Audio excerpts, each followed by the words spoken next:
Hi అండి, అందరికీ నమస్తే. ఈరోజు మనం మంచి రుచికరంగా పెరుగు పచ్చడి తయారు చేసుకుందాము. ఈ ఎండలకు మనకు కూరలతో అన్నం తినబుద్ధి అవుతుంది కదా, ఇటువంటప్పుడు ఒకసారి ఇట్లా పెరుగు పచ్చడి తయారు చేసుకోర్రి. 2 ముద్దల అన్నం ఎక్కువనే తింటారు. రుచి కూడా మస్తు మంచిగా ఉంటుంది. ఇది తొందరగా మస్తు అల్కా తయారు చేసుకోవచ్చు, పని కూడా ఎక్కువ ఏమి ఉండదు.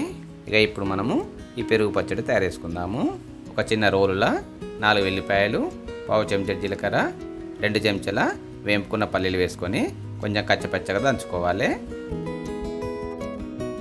ఇవి కొంచెం దంచుకున్నాక సగం చెంచాడు ఉప్పు, సగం చెంచాడు కారము, కొన్ని ఉల్లిపాయ ముక్కలు, కొంచెం కరివేపాకు వేసుకొని మళ్ళీ వీటన్నిటిని కచ్చపచ్చగా దంచుకోవాలి. బాగా మెత్తగా దంచుకోవద్దు. కచ్చపచ్చగా దంచుకున్నాం కదా, ఇప్పుడు ఈ ఉల్లిపాయ కారంను తీసి కొద్దిసేపు పక్కకు పెట్టుకుందాము. ఇక ఇప్పుడు ఒక గిన్నెలో 1 కప్పు పెరుగు వేసుకోవాలి.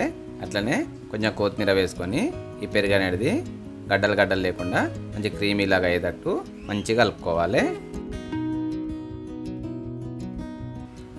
ఈ పెరుగు కలుపుకున్నాక ఇప్పుడు దీంట్లో సగం కప్పు నీళ్ళు పోసుకొని మళ్ళీ ఒకసారి ఈ పెరుగును మంచిగా కలుపుకోవాలి.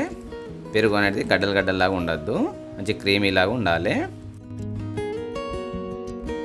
ఈ పెరుగును కలుపుకున్నాం కదా, ఇప్పుడు స్టవ్ మీద ఒక పోపు గిన్నె పెట్టుకొని దీంట్లో ఒక పావు నూనె పోసుకోవాలి.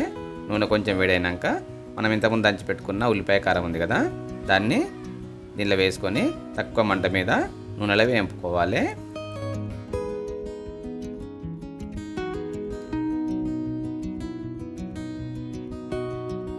ఈ ఉల్లిపాయ కారం నూనెలో వేగింది కదా, ఇప్పుడు దీన్ని దించి మనం ఇంతకుముందు కలుపుకున్న పెరుగు ఉంది కదా, దాంట్లో వేసుకోవాలి. వేసుకొని అంతా మంచిగా కలిసిపోయేటట్టు కలుపుకోవాలి. చూసిరి కదా, మనకు పెరుగు పచ్చడి అనేది తయారైపోయింది. ఈ పెరుగు పచ్చడిని మనం అన్నంలో కూరలు ఏం లేకుండానే డైరెక్ట్గా వేసుకొని తినచ్చు. ఇక మనకు ఎండాకాలంలో కూరలతో అన్నం తినబుద్ధి కానప్పుడు ఇట్లా ఒకసారి పెరుగు పచ్చడి తయారు చేసుకోర్రి. 2 ముద్దల అన్నం ఎక్కువనే తింటారు. రుచి కూడా మస్తు మంచిగా ఉంటుంది. మస్తు తొందరగా అల్కగా అప్పటికప్పుడే తయారు చేసుకోవచ్చు.